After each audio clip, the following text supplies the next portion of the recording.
Hello friends, I Kuldeep welcome you all to today's session of 20 GK question specifically curated from the Hindu as well as the Indian Express। तो students पहले news analysis देखिए फिर इन questions को answer करना। Believe me ये questions आपके लिए बहुत ही ज्यादा इजी होंगे अगर आप न्यूज एनालिसिस को देखते हो, एक्सेप्ट फॉर 2-3 क्वेश्चन में जो जानबूझ के डिफिकल्ट ड्राफ्ट करता हूं या फिर वो आपके न्यूज एनालिसिस में कवर नहीं होते, सो दैट आपके क्वेश्चन बैंक के अंदर में कुछ 2-3 एक्स्ट्रा क्वेश्चन या फिर अगर आप कुछ और पढ़ रहे हो और भी इंपॉर्टेंट कुछ पढ़ रहे हो वो आप कवर कर पाओ। ओके तो सबसे पहला क्वेश्चन है, who compose the original Sanskrit verses of Vande Mataram.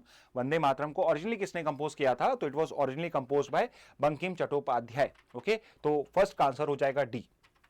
Second पे आते हैं, Which part of Vande Mataram was adopted as the national song of India on 24 जनवरी 1950? अब देखिए वंदे मातरम जो है वो पूरा तो बड़ा सॉन्ग है, बट उसका पूरे सॉन्ग को नेशनल सॉन्ग नहीं, उसके जो फर्स्ट 2 स्टैंजाज हैं उन्हीं को हम नेशनल सॉन्ग की तरह अडॉप्ट करते हैं। तो अगर आप ऑप्शन देखो, it's a very good question. ये न्यूज आंसर में मैंने नहीं बताया था आपको because there was a specific question here. तो सेकेंड का आंसर हो जाएगा आपका बी। नेक्स्ट क्वेश्चन पे आते हैं, who translated Vande Mataram into English giving it a philosophical interpretation during the freedom movement. तो वंदे मातरम को इंग्लिश में भी ट्रांसलेट किया गया है। तो वंदे मातरम को इंग्लिश में किसने ट्रांसलेट किया था? सो इंग्लिश में इसको ट्रांसलेट किया था औरोबिंदो घोष ने। तो थर्ड का आंसर हो जाएगा ए। नेक्स्ट पे आते हैं, during which movement did Vande Mataram became a rallying cry against the British decision to partition Bengal. कौन से पर्टिकुलर मूवमेंट में ये सबसे मेन पर्टिकुलर आपका स्लोगन बन चुका था या पर्टिकुलर सॉन्ग बन चुका था, रेलिंग क्राई बन चुका था?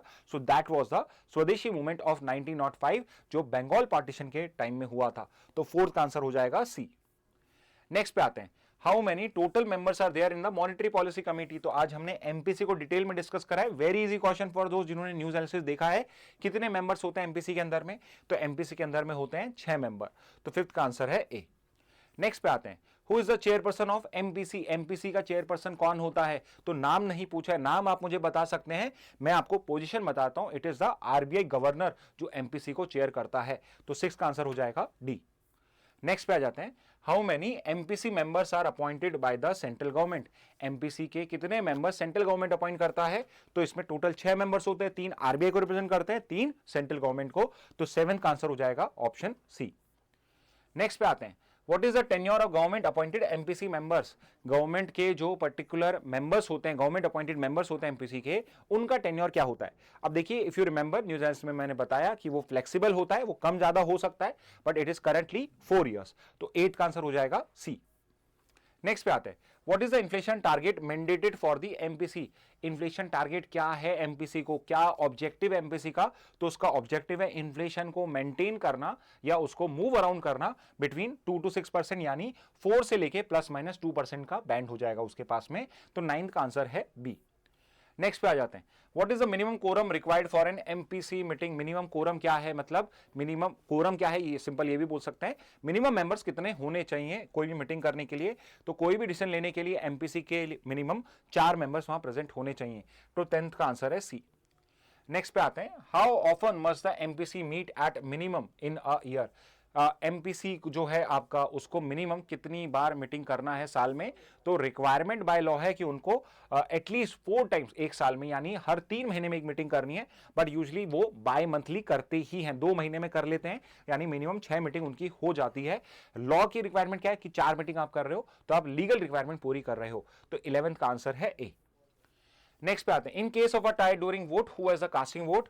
अगर एमपीसी में 3-3 का लेट से अगर उसके अंदर में कुछ पर्टिकुलर टाई हो गया तो फिर फाइनल डिसीजन कौन लेगा? तो टाई के केस में आरबीआई गवर्नर का जो कास्टिंग वोट होता है वो यूज किया जाता है। तो यहां पे RBI governor would take the final decision. तो 12th का आंसर है बी। 13 पे आ जाते हैं, अक्टूबर 25 की पीस डील जो है थाईलैंड कंबोडिया में, it was supervised by which global leader. 25 की जो पर्टिकुलर पीस डील है थाईलैंड कंबोडिया में, वो किसने सुपरवाइज करी थी? तो it was supervised by none other than the current US president Donald Trump. तो इसका आंसर हो जाएगा 13 का सी। 14 पे आ जाते हैं, the historic Preah Vihear temple was build during which empire. Preah Vihear temple जो थाईलैंड कंबोडिया का बिल्कुल सेंटर पॉइंट बना हुआ है कंफ्लिक्ट का, उसको किस एम्पायर ने बेसिकली कंस्ट्रक्ट किया था? So it was build during the Khmer Rouge empire. Okay, तो 14 का आंसर हो जाएगा डी। नेक्स्ट पे आ जाते हैं, the ICC issued its major ruling on the Preah Vihear temple in which year.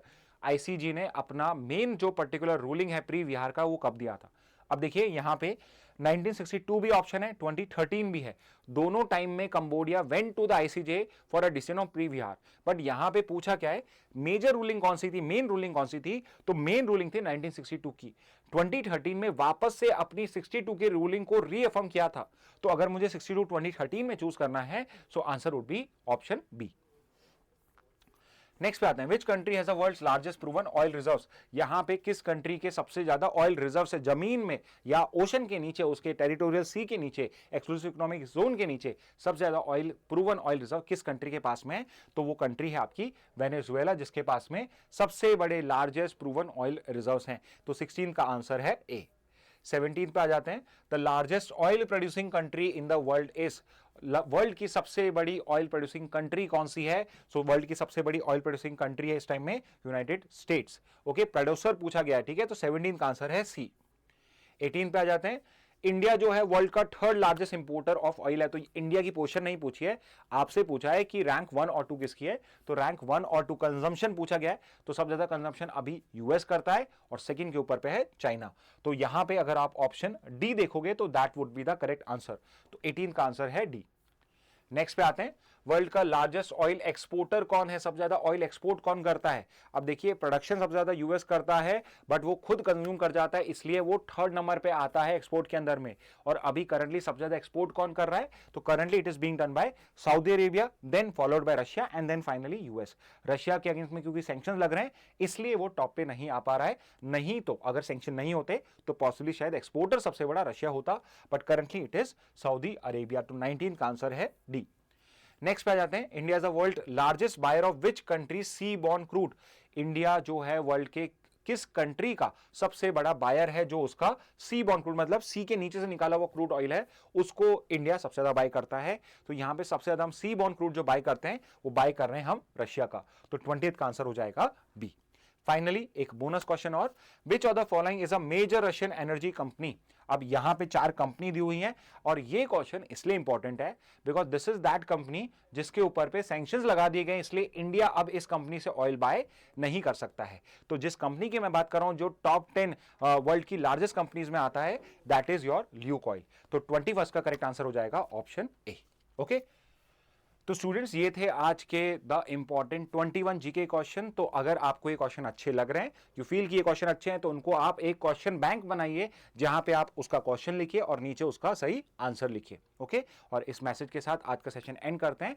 Thank you and have a very nice day.